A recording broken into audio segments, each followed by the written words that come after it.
Саламатсыңарбы достор? Маалымат илмине арналган сабактарыбызды улантабыз.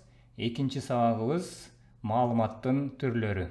Темага өтөлүк. Бул маалыматтын түрлөрү, негизи маалыматтын түрлөрү кандай болот жана маалыматтын акыркы мезгилдерде кандай өзгөчөлүктөрү бар, ошолоруна токтололук. Биринчи, албетте, түрлөрү өзү ар кандай ыкмалар менен ар кандай түрлөргө бөлүнүп жүрөт, бирок негизги колдонулган ыкмасына бул жакта токтолобуз, түшүнүктүүсүнө кандай. Биринчи түрү болсо бул иреттүү маалымат, structure дейбиз. Экинчи түрү иретсиз маалымат, unstructured. Үчүнчү түрү болсо жарым иреттүү. Эми негизинен бул жакта сөздүн өзүнөн деле түшүнүктүү болуп турат болуш керек. Маалыматтар иреттүү жана иретсиз деп эки түргө, негизинен эки түргө бөлүнөт. Жана ичинде иреттүү маалымат жана иретсиз маалыматты дагы камтыган блокторго жарым иреттүү, semi-structured маалыматтар дейбиз. Мисал, андан тышкары дагы ар кандай өзгөчөлүктөр менен бөлүнөт дебедикпи? Алардан бирөөсү мисалы ачык жана жабык деген түрлөрү да бар. Ачык дегенибиз бул сиздер мисалы интернет аркылуу кандайдыр бир улуксат албастан маалыматка жете алсаңыз, ошол түрдөгү маалыматтарга ачык маалыматтар дейбиз, open. Андан тышкары албетте жеке бир жерге таандык болгон, атайын улуксаат менен алынган же болбосо атайын улуксааттын гана негизинде жеткиликтүү болгон маалыматтын түрлөрү бар. Буларга жабык, closed, private деп да койсок болот, closed маалыматтар бар. Бирок биз көбүнчө ошо иреттүү жана иретсиз деген түрүнө токтололук. Мисал бере кетели. Ошондо иреттүү маалыматыбыз бир сөздөн деле белгилүү болгондой, компьютерге биз муну кандайдыр бир индекстер менен, индексация менен компьютер түшүнө тургандай, ошо билимди чагылдыруу модельдеринде эсиңиздерде болсо жасалма интеллекттин сабагында токтолдук элек. Компьютерге кадимки бул жакта сиз жадыбалда тизмеде көрүп тургандай иреттүү маалымат киргизебиз. Бул иреттүү маалыматтын албетте ар кандай артыкчылыгы бар. Артыкчылыгы деген компьютер мындай маалыматты тез иштегенге жана жакшы натыйжа чыгарганга шарт түзөт. Анан иретсиз маалымат бар. Мисалы катары, сиздер Google'да бир нерсени издедиңиз, Google издөө баракчасында чыккан натыйжалар, ошол замат чыккан натыйжалар мисалы иретсиз маалымат болуп чыгат. Анткени Google ошол замат сизге эң жакын колунун астында болгон же болбосо сиздин талабыңызга, издөөңүзгө жараша эң акыркы актуалдуу маалыматтарды алып чыкканга аракет кылды. Бирок бул жакта мисалы биринчи чыккан натыйжа менен экинчи чыккан натыйжа жана үчүнчү чыккан натыйжада кандайдыр бир жалгыз гана ичинде сиз издеген сөздү эле камтуу өзгөчөлүгү болбосо, бири-бири менен кандайдыр бир башкача бир байланыштары жок. Мындай маалыматтын түрлөрүн көбүн эсе иретсиз маалымат дейбиз. Андан тышкары маалыматтын өзгөчөлүктөрү дагы бар. Характеристика дейбиз. Ошондо data characteristics деп дагы англис тилинде айтылат.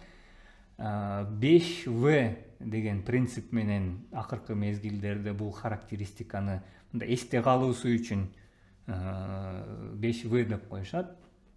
Ошондо volume, velocity, variety, veracity, анан value. Ушул 5 өзгөчөлүккө ээ болот деп адистер ушул 5 өзгөчөлүктү алдыга чыгарышат. Мунун биринчиси албетте көлөмү, маалымат канчалык көлөмдүү. Анан velocity дейбиз. Бул маалымат канчалык бир жерден башка бир чекитке тез ылдамдык менен кетет жана бул маалыматты канчалык тез биз колдона алабыз ошол маалыматты. Ошол өзгөчөлүгүнө velocity дейбиз. Ылдамдыгы маалыматтын башкача айтканда ылдамдык өзгөчөлүгү дагы бар. Ар түрдүүлүгү ошо камтылган кандайдыр бир кластердин ичинде маалыматтын ар түрдүүлүгү variety дейбиз. Мисалы фотографиялар, сүрөттөр маалыматтын бир түрү, видеолор мисалы маалыматтын бир түрү, текст мисалы маалыматтын бир түрү, жадыбалдар тизмелер маалыматтын бир түрү. Ушинтип маалыматтарды ар кандай түрдөргө бөлөбүз. Мунун атын variety, ар түрдүүлүгү дейбиз. Андан тышкары ошол маалыматтын тактыгы, veracity дегени бул тастыкталганы жана маалыматтын канчалык чын экени, туура экендиги тууралуу өзгөчөлүгү.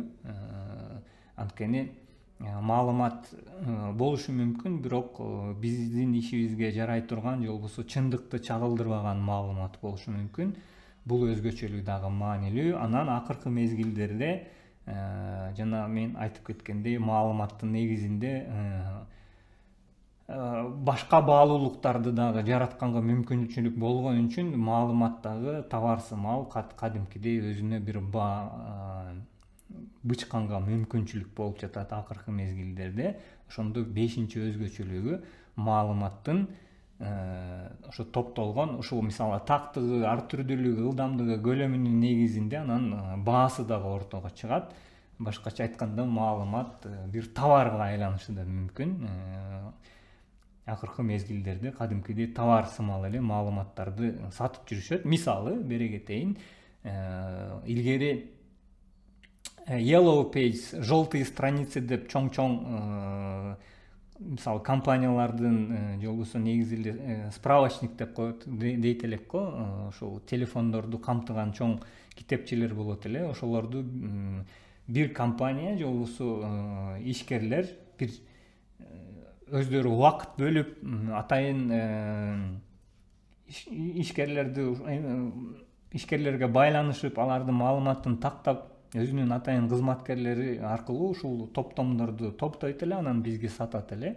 Демекки ошол маалымат бир жакка топтолгон, маанилүү маалымат, пайдалуу маалымат бир жакка топтолгондо, бул маалыматты кийин товар катары өндүрүп, ушунун негизинде киреше тапса болот. Анан товарга айлангандан кийин, товарга айланып баратат деп атабыз, бирок акыркы мезгилдерде ошол 5 өзгөчөлүгүнүн негизинде жаңы 2 түшүнүк пайда болду. Бири 2 түшүнүк негизи бири-бирине абдан байланыштуу десек дагы туура болот. Big Data жана IoT дейбиз, Internet of Things. Башкача айтканда көлөмдүү маалымат жана буюмдардын интернети.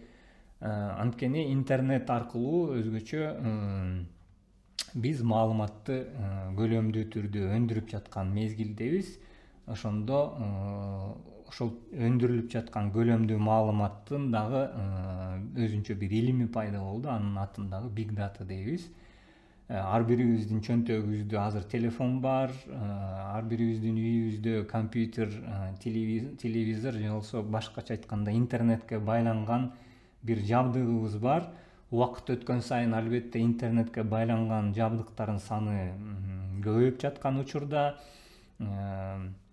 ирония катары айтылат, бирок чындыкка деле жараша убакыт келгенде чайнигибиз дагы, чай кайнаткан чайнигибиз дагы интернетке байлана турган бир убакыт келатат. Демекки биздин чайнигибиз дагы ушул маалымат талаасына маалымат өндүрүп, өзүнүн салымын кошо турчу бир деңгээлге келе жатабыз.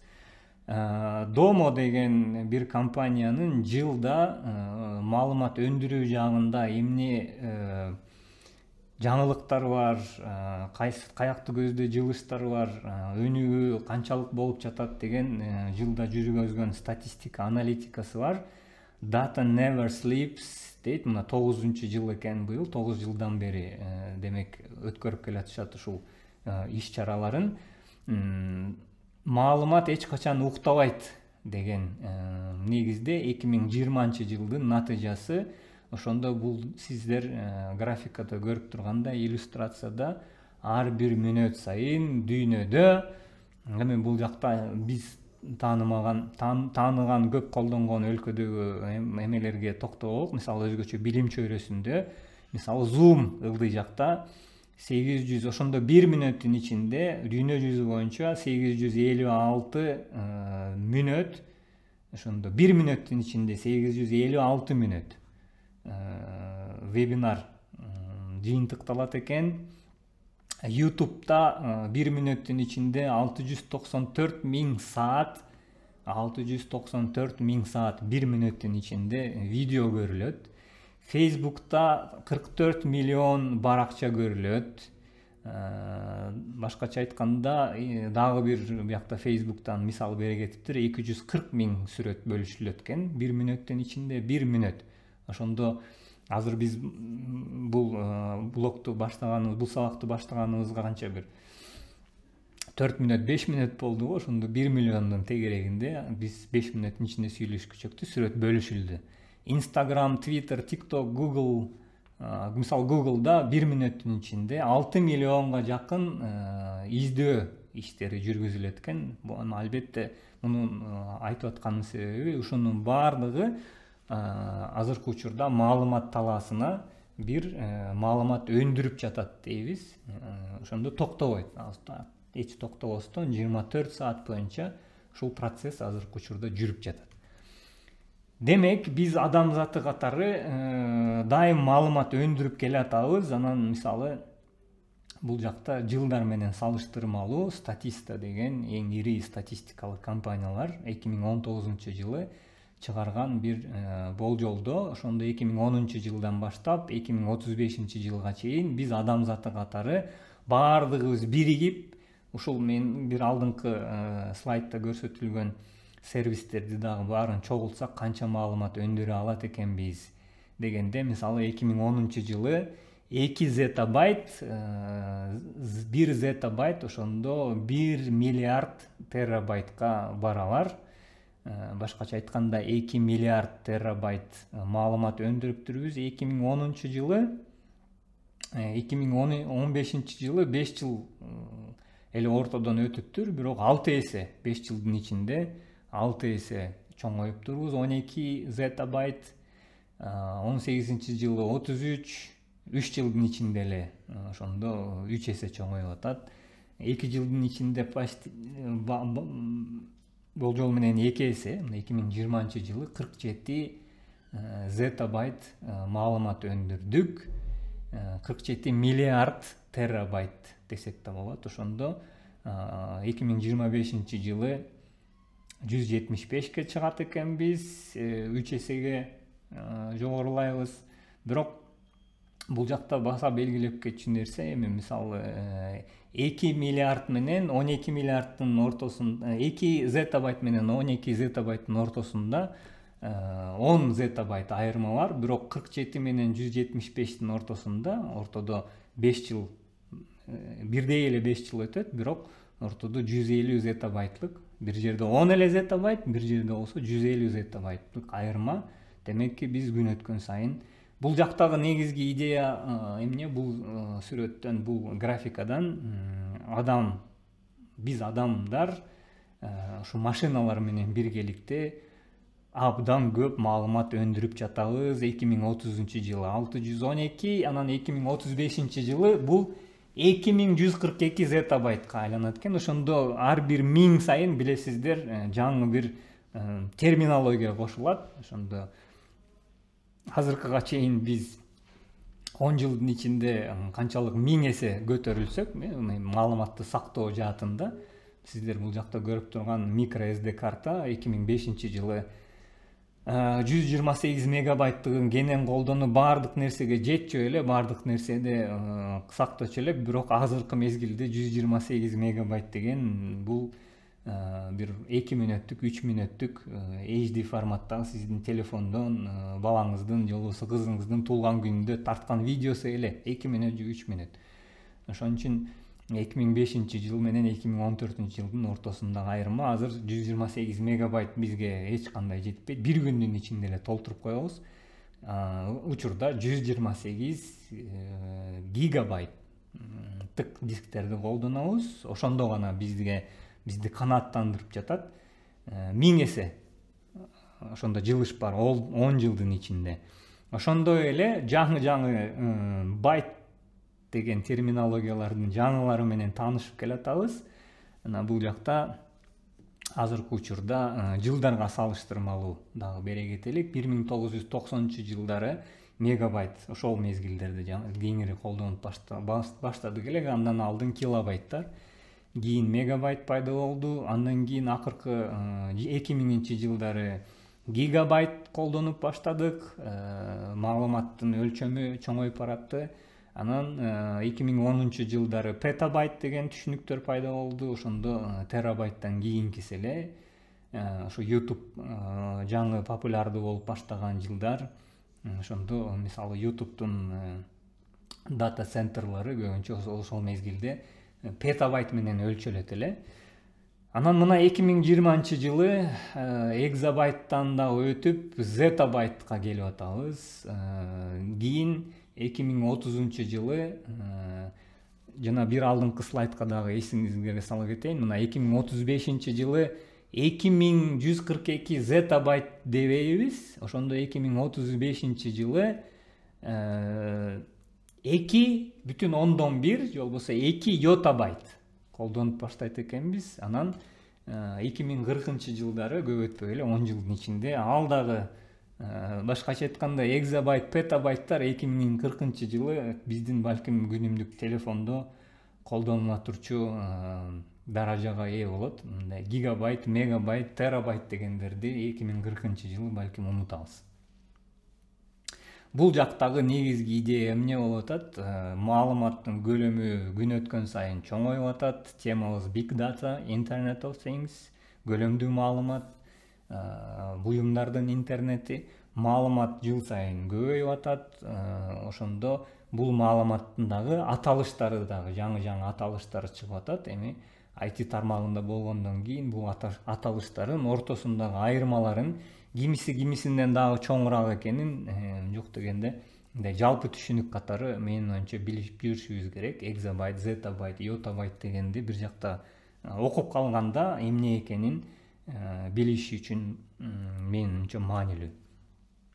Анан эсиңиздерде болсо, жасалма интеллект темасында камтылган тема 3 фактор бар эле. Бул эмне үчүн акыркы мезгилдерде ушу көлөмдүү маалымат, жасалма интеллект деген түшүнүктөрдү сүйлөшүп атабыз, же болбосо ал эмнеге жашообузга кирип келди десек, ошондо 3 фактор маанилүү эле. Бул маалыматты иштетүү, processing, маалыматты сактоо жана маалыматты бир чекиттен бир четке жеткизүү жагы маанилүү эле. Ошон үчүн бул жакта кыйла чоң жетишкендиктерибиз болгон үчүн акыркы мезгилде ушул темалар Big Data, жасалма интеллект, Internet of Things сымал жаңы түшүнүктөргө негиз түздү, шарт түздү десек дагы болот. Андай эмесе маалыматтын түрлөрүнө арналган сабагыбызда ушуну менен жыйынтыктайбыз. Бүгүн сиздерге бул сабак аркылуу маалыматтын негизги түрлөрүн жана акыркы мезгилдерде биздин күнүмдүк жашоого кирип келген жаңы түшүнүктөрдү бөлүшкөнгө, түшүндүргөнгө аракет кылдык. Андай эмесе кийинки сабактарда көрүшкөнчө достор, аман эсен туруңуздар.